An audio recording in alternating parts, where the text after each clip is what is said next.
हमारे पास ना अक्सर क्लाइंट आते हैं, वो कहते हैं कि यार लुट गया, बर्बाद हो गया, इन्वेस्टमेंट डूब गई, क्या करूं, किस साइड पे जाऊं। अच्छा, मेरे ज़हन में एक आइडिया आया कि मैं आपके साथ शेयर करूं।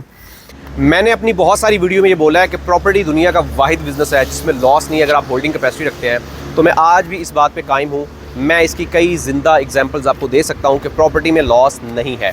अब सवाल पैदा ये होता है कि लॉस क्यों होता है। हम सब लोग जानते हैं कि रियल एस्टेट इस वक्त क्राइसिस में है, और ये सिर्फ एक बहरिया टाउन कराची या कराची नहीं है, ओवरऑल पूरा पाकिस्तान, बल्कि आप कह सकते हैं कि वर्ल्ड वाइड ये क्राइसिस या आप कह सकते हैं कि डाउनफॉल आया हुआ है।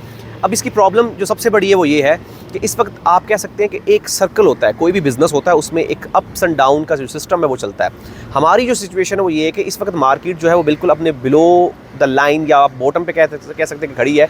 लेकिन इसका मतलब हरगिज़ नहीं है कि प्रॉपर्टी का नुकसान जो है, प्रॉपर्टी का बिज़नेस जो हमेशा नुकसान देगा या हमेशा नुकसानदेह ही साबित होगा या ऐसा ही रहेगा, ये हरगिज़ नहीं है। आने वाले टाइम में चीज़ें बेहतर होंगी। हम सब लोग जानते हैं कि अगर हम 2 साल पहले चले जाएं तो यहाँ पे प्रॉपर्टी की सिचुएशन ये थी कि दिन रात करके वो प्रॉफिट दे रही थी। उस वक्त वो लोग कहाँ थे जो कहते थे कि यार प्रॉपर्टी हमें नुकसान दे रही है या प्रॉपर्टी हमें इन्वेस्ट नहीं करना चाहिए, प्रॉपर्टी जो है वो फजूल तरीन इन्वेस्टमेंट है।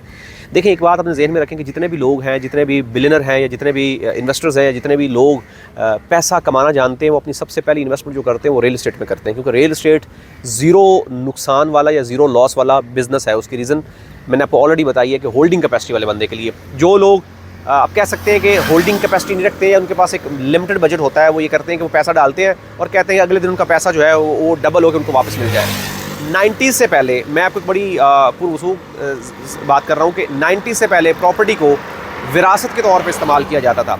विरासत से मुराद क्या, बाप ने बेटे को दे दी, दादा ने पोते को दे दी, मतलब ये वाला सिनेरियो चलता था। मतलब लोग एक से दूसरे लोग की तरफ कन्वर्ट करते थे कि ये प्रॉपर्टी हमारी आपके नाम पे कन्वर्ट हो रही है, विरासत के तौर पे, जायदाद के तौर पे उसको इस्तेमाल किया जाता था।